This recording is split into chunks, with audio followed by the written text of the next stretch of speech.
From iHeartRadio and KFI Radio. He is the great Mo Kelly. Mo, help us. There was a major announcement, of course, and you've got Tim Walz, who you can tell us, in your judgment, what he adds to the ticket or what he may avoid the ticket becoming, meaning he might avoid controversies that might erupt where different decisions made as to who should share the ticket with Kamala Harris. And then tell us how you see this race evolving, because we were hearing from Frank Luntz in the first hour that he sees Harris as a front runner now, which is odd because she trails in some of the polling, even in some of the key swing states. Well, no disrespect. First, thank you for having me back, Mark. No disrespect to Frank Luntz, who I've dealt with over the years, but I wouldn't call Vice President Harris the front runner. She has the lead in the momentum category, but I don't think that she would be the favorite at any point. Not now, especially not before the convention, before we have a real sense of where this race is headed. As far as Governor Walz, I think he was a fine addition. We're going to see how this shakes out the next week or two. The attacks have started already on Walz's military record. There probably will be some discussion of when he was arrested for DUI decades ago. I'm not making a value judgment. I'm just saying that's how this goes as they try to define their opponents. The Republicans will try to define their opponents and also break down their opponents. Now, what does he add? I think he adds that obviously that middle America feel, that all American type person that you feel that you can not only have a beer with, but have dinner with, someone that you don't mind asking over to come inside your house, something that I don't think a lot of Republicans get from someone like J.D. Vance and of course, not Donald Trump. Governor Walz is someone who is a gun advocate, but he's also a gun advocate for safety. That's something that the Democrats usually can't say. He is someone with military experience that I alluded to. He checks boxes, obviously, that Kamala Harris cannot check, and also reaches demographics that ostensibly Kamala Harris would have real difficulty reaching. I think he's more of a plus than a minus, but we have to see how the campaign navigates these next couple of weeks as the attacks will be coming fast and furiously against him. I was saying in the first hour, Mo, that I thought all the time spent running down his military service and the stolen valor argument and, is wasted time for the GOP, because going after the number two on a ticket, it just is of such limited use in terms of actually getting you anything. Do you agree with that? I agree. If usually you wait for the number two to make mistakes on his or her own, going back to Dan Quayle or a Sarah Palin or even an Al Gore, you don't point your attacks at someone who's the number two. Yeah, you may make mention of them, but it does suggest that the Harris-Walz ticket is formidable for there to be such a visceral reaction from the Republican establishment and the far right within 24 to 48 hours. But it doesn't mean that it doesn't matter. These attacks will matter, and they will help shape the perception of the ticket, not only going into the convention, but after the convention as we get into the final days of the campaign. And how do you assess Donald Trump's side of things? The Trump ticket still leads. And, the Electoral College favors the GOP right out of the chute in every election. So the Democrats will have to really perform. That's why I'm with you. The Luntz thing, I couldn't believe you call Harris a front runner. I mean, that said, it does seem as though the GOP base will never tire of Trump. But the game he's running does seem to be getting old as people kind of leave his rallies early. Not as many people show up for them. Give me your sense of what's happening on that side of things.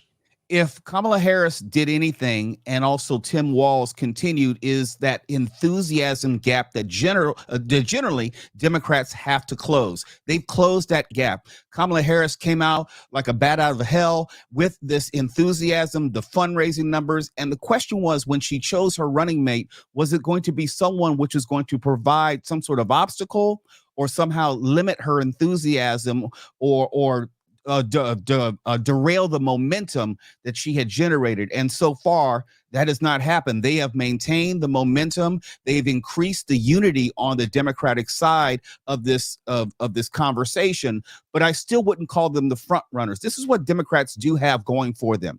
If they can maintain unity If they can inspire the masses of Democrats to come out and vote, they win. Why? Because when it comes down to the math equation of it all, there are more registered Democrats than Republicans. It's just a matter of whether people are going to come out and support or whether they're going to stay home. Now, we're nibbling around the edges when we're not talking about one of the elephants in the middle of the room when it had to do with Josh Shapiro, the governor of Pennsylvania. There was a concern within Democratic circles, and I think it's a fair one, that it might have splintered the party or fractured the base or opened the door for certain levels of protest going into the convention regarding what was going on in the Middle East, and also a wider conflict which could take place if Iran and Hezbollah get into the situation. So, and also, we don't know when you're vetting candidates. I mean, I know you know this, Mark, but I think people need to remember that when you're vetting candidates, you're not just vetting the potential vice presidential candidate. You're vetting the wife. You're vetting the other spouse. You're vetting the family, because if you're old enough to remember names like Billy Carter, or if you're not old enough to remember Billy Carter, you'll definitely remember Hunter Biden. These are things which have to be taken into account and can derail a candidacy very quickly. Such a good point. And I remember, having grown up in Washington, D.C., there were, I'm going to say, 3 different occasions where feds came to our door and were actually talking to us. We're just, people who live on the block, about those others who were nominated or being considered for high enough positions that they were being vetted. And it was a weird thing. They weren't talking to me. I was just a kid, but they were talking to my mom and dad. So let me ask you about Walz's positions that are being tagged as wildly radical, progressive, socialist, whatever they may be. It seems to me I was saying this the last couple of days, that, codifying Roe, I mean, that is essentially supported by most of the nation. I mean, I don't see how that's radical in any way.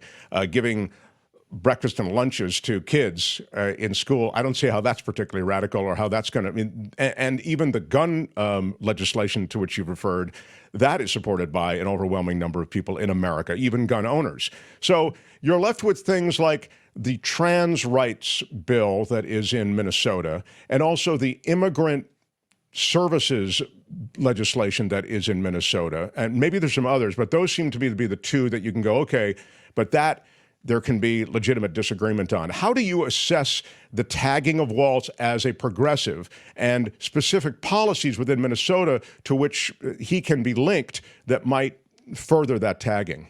Well, you took the word right out of my mouth, because I was going to say this is about tagging and labeling. This is not a policy discussion. This is not an analysis of the votes that he had when he was, or the laws that he signed when he was governor, or the votes that he had when he was a congressperson. This is about labeling him and also juxtaposing him with the perceived boogeyman of the radical left. Remember, with Joe Biden has always been a moderate within the party and is a moderate on the national stage. But you have Donald Trump tell the story. He's one of the most radical left politicians, with the exception of Barack Obama. Oh, by the way, he worked under Barack Obama. This is the strategy of labeling. It's not a real conversation. It's not a nuanced conversation. It's not even a factual discussion.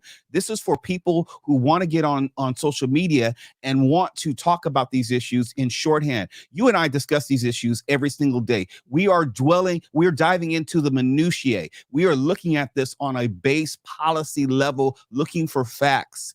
That's not how most Americans, unfortunately, I think, are approaching this. It doesn't matter if I were put on the ticket, if you were put on the ticket, or someone like Mitt Romney were put on the ticket. Most of the labels would have been the same, and you want to affix him and tag him to the most radical left idea possible.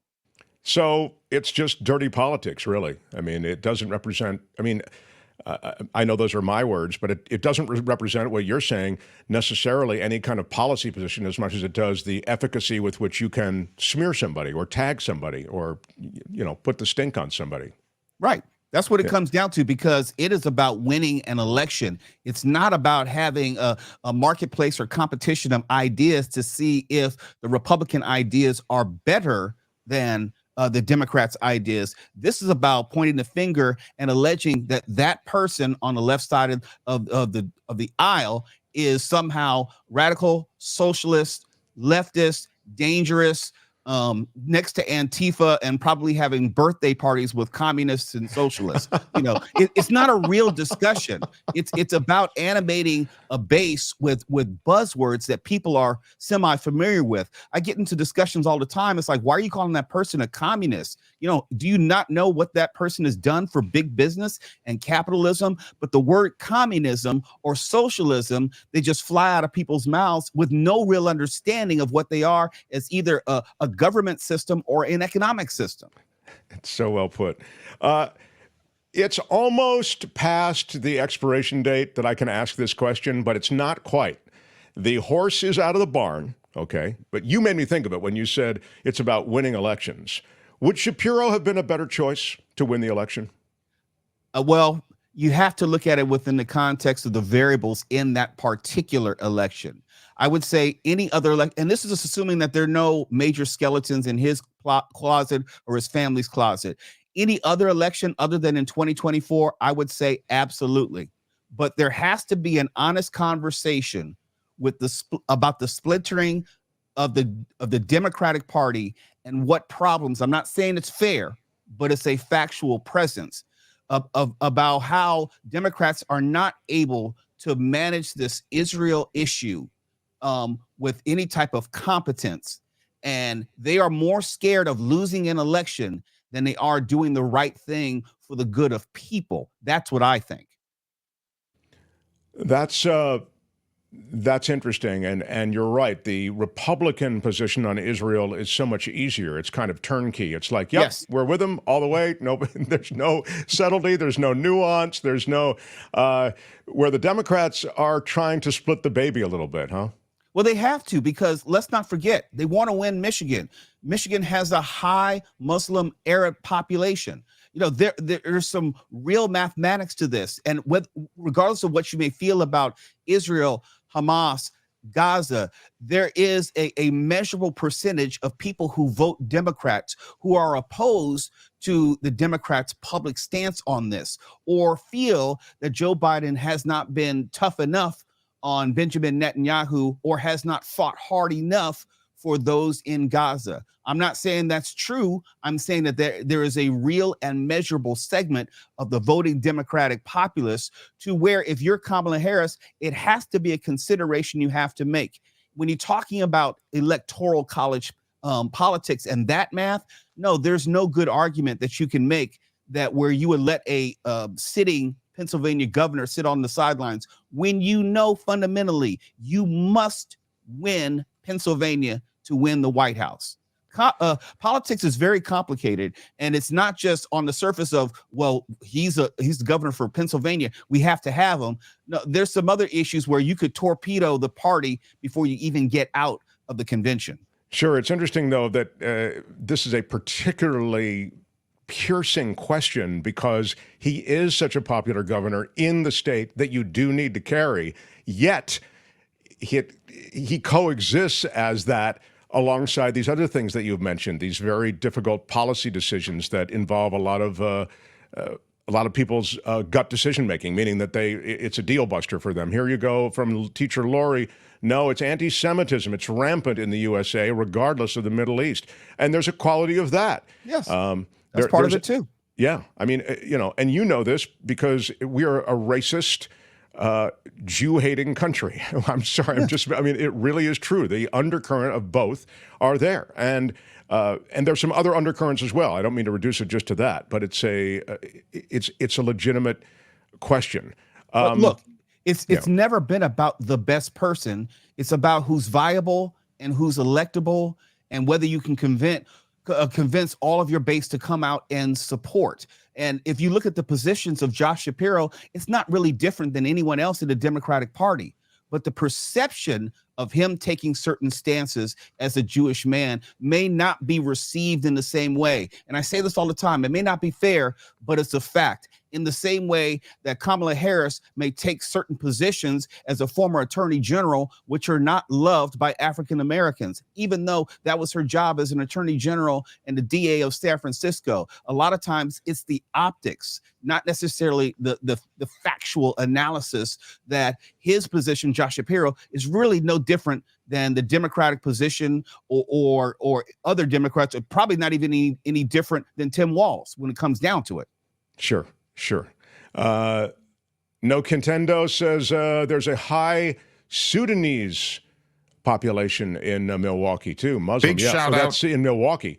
Yeah, it's true. The upper Midwest, Minnesota has it too. Minnesota has a very strong immigrant population that identifies as a Muslim, and in that way, it complicates the demography to some degree. I saw a very nice comment about Mo Kelly here. Let me just grab it because I've started. Here it is from Candace. Love this guest. So interesting. How about that, Mo Kelly? Got seeds of a fan club right here on the show. I love it. So as you see things unfolding, Mo, it sounds to me like, at least on they've got momentum, but on the side of the Democrats, it feels like they don't want to break anything. Like they don't want to, don't touch anything. We're going along fine, and they'll have their convention. They should get a bump from that, right? Yeah, they should. But, you want three things. You want to have a moment. And Kamala Harris had that moment where everyone took notice of her. She had good fundraising. And now they're developing momentum with the addition of Tim Walz. And I thought was a fantastic first campaign event to see that arena filled to the brim. That type of enthusiasm and excitement, you literally cannot buy that. You can't fake that. But they want that moment, which is now turned into momentum, to then turn into a movement that they can carry through November. And yes, it is do no harm between now and the convention, because they're going to get that bump. It's going to be a big celebration, and you want to come out of the convention feeling unified and ready to go the rest of the way, and having the Democratic Party moving together in unity, or at least the spirit of unity, to the common goal of winning the White House. And as I would say, as an added aspect of it, if you can win the White House, there's a good chance that you may get the House and hold on to the Senate. Not so sure about holding on to the Senate, because the math is not positive for the Democrats, where they're defending more seats than actually having the opportunity to turn seats and win seats. But yeah, they're trying to make sure they don't break anything between now and the convention. You can find Mo Kelly on iHeartRadio, on KFI Radio, every day, Monday through Friday, from 7 until 10. Great radio. It's not at all politically centric, I should say, meaning they do a lot of stuff that's not politics. But when you get into politics, you can tell Mo is a ninja. And I just love getting you over here, because we can really just splash around and do nothing but politics. But, I love your show and love you. And thanks for stopping through, pal. Love you, my brother. Anytime. Okay, Mo Kelly, everybody. Hi, it's Mark, and I thought that was great.